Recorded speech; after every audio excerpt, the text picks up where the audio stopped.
Kaum perempuan yang dikasihi Tuhan, sebelum kita membaca dan merenungkan firman, mari terlebih dahulu kita berdoa. Kami mau datang kepadamu, ya Bapa kami, yang kami kenal di dalam nama anak-Mu Yesus Kristus, mengucap syukur atas pemeliharaanmu terhadap kehidupan kami.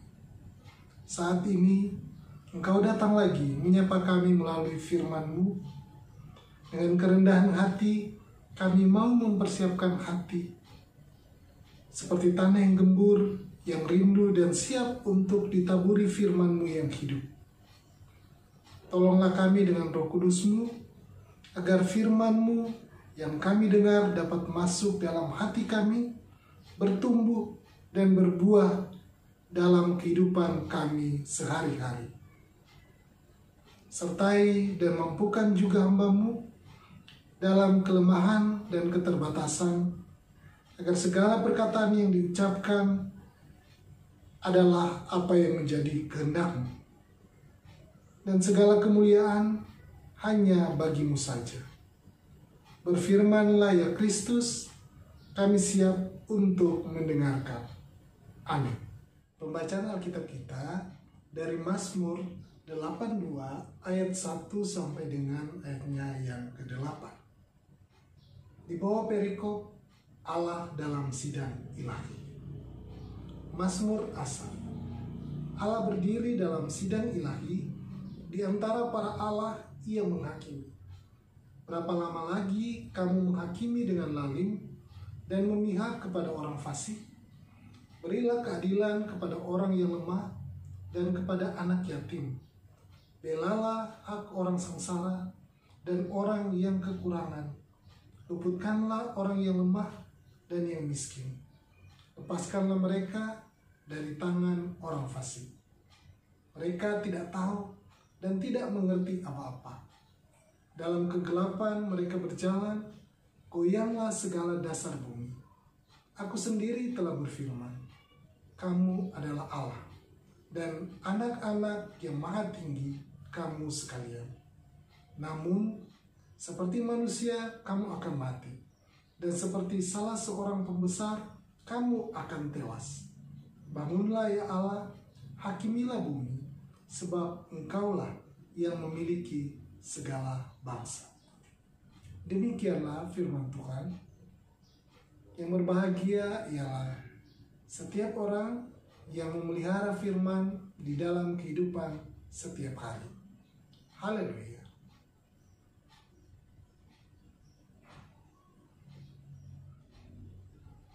Kaum perempuan yang dikasihi Tuhan, Alkisah di ruang sidang pengadilan, ada seorang hakim yang duduk menyimak tuntutan jaksa penuntut umum terhadap seorang nenek yang dituduh mencuri singkong.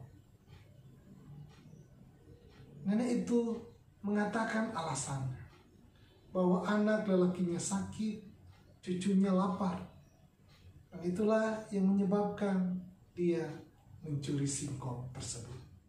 Hakim menghela nafas, maafkan saya, katanya sambil memandang nenek itu. Saya tidak dapat membuat pengecualian hukum. Hukum tetap hukum. Jadi, Anda harus tetap dihukum. Saya mendenda 1 juta rupiah, dan jika tidak mampu bayar, maka harus masuk penjara 2,5 tahun seperti tuntutan jaksa penuntut umum. Nenek itu tertunduk lesu. Sementara itu, hakim yang memimpin sidang mencopot topi toganya, membuka dompetnya, kemudian mengambil dan memasukkan 1 juta rupiah ke topi toganya, serta berkata kepada hadirin, saya atas nama pengadilan juga menjatuhkan denda kepada tiap orang yang hadir di ruangan ini sebesar Rp50.000, sebab menetap di kota ini dan membiarkan seorang kelaparan sampai harus mencuri untuk memberi makan cucunya. Saudara panitera, tolong kumpulkan dalam topi toga saya ini lalu berikan semua hasilnya kepada terdakwa. Sampai palu diketuk dan hakim meninggalkan ruang sidang, nenek itu pun pergi dengan mengantongi uang 3,5 juta rupiah, termasuk uang 50.000 yang diberikan oleh manajer perusahaan yang menuntut nenek tersebut. Menurut Kamus Besar Bahasa Indonesia, hakim adalah orang yang mengadili sebuah perkara serta orang yang pandai, lembut, budiman, bijak. Hakikat hakim adalah keadilan. Namun, dalam pembacaan Alkitab kita, hakim-hakim bangsa Israel tidak bersikap adil pada orang-orang lemah, miskin, dan kekurangan. Allah menghakimi mereka. Dalam bacaan kita, pemazmur hendak menceritakan hakim-hakim yang tidak berlaku adil dan lupa diri. Pada saat itu, hakim mempunyai tugas yang luas. Tidak hanya bekerja di pengadilan saja, tapi juga sebagai eksekutor hukum-hukum yang ada dan sebagai sosok yang dipercaya banyak orang. Karena tugas seorang hakim ini cukup luas dan menentukan benar atau salah suatu perkara, ada banyak hakim yang lupa diri, yang berlaku tidak adil. Para hakim yang tidak menjalankan tugas sebagaimana mestinya membuat Allah geram dan menghakimi mereka.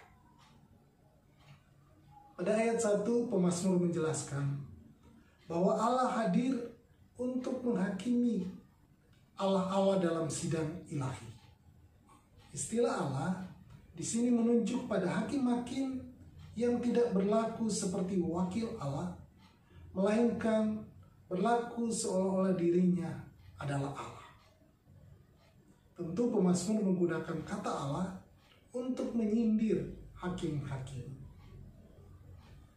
Keberadaan Allah yang menghakimi hakim-hakim menunjukkan kekuasaannya. Artinya Allah adalah hakim dari segala hakim yang ada. Allah lah hakim tertinggi yang ada di kehidupan ini. Ayat 2 dan 4 berbicara tentang perilaku para hakim kepada orang-orang yang mereka hakimi. Para hakim menjalankan tugasnya dengan penuh kelaliman.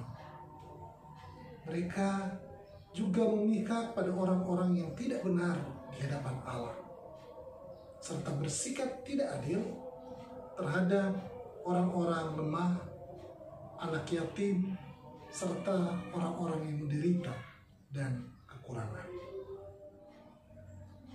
Kemudian diakhiri dengan perintah agar para hakim bersikap sebagaimana mestinya, sesuai dengan kehendak Allah, yaitu membebaskan orang lemah dan miskin dari tangan orang fasik.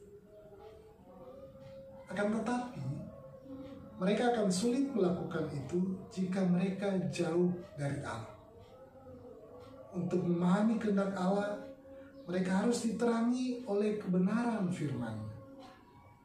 Mereka bertindak tidak adil dan mengalahkan dirinya sendiri karena mereka dipenuhi dengan kegelapan.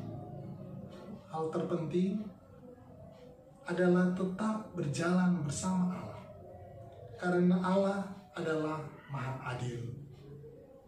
Biarkan Allah mengisi hati kita agar kehidupan kita semakin diterangi oleh hikmat-Nya.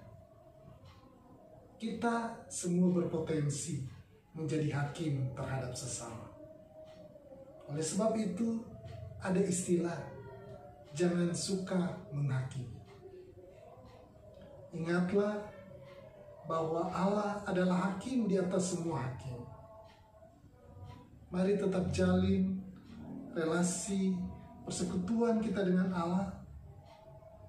Biarlah Allah yang mengendalikan diri kita agar bersikap adil, peduli pada orang-orang lemah dan miskin, pada mereka yang membutuhkan. Kita akan sanggup mengenali kehendak Allah melalui firman-Nya, sehingga kita dapat hidup sesuai dengan yang Allah inginkan. Kaum perempuan sering menjadi korban ketidakadilan. Mari kita dukung perjuangan keadilan terhadap kaum perempuan atau kepada siapapun yang diperlakukan tidak adil. Kita belajar untuk bersikap adil kepada sesama. Ada pertanyaan pendalaman bagi kita. Yang pertama, menurut kaum perempuan, ketidakadilan apa yang sampai saat ini masih diterima oleh perempuan? Dan yang kedua, bagaimanakah cara kita sebagai persekutuan mengubah sistem ketidakadilan itu?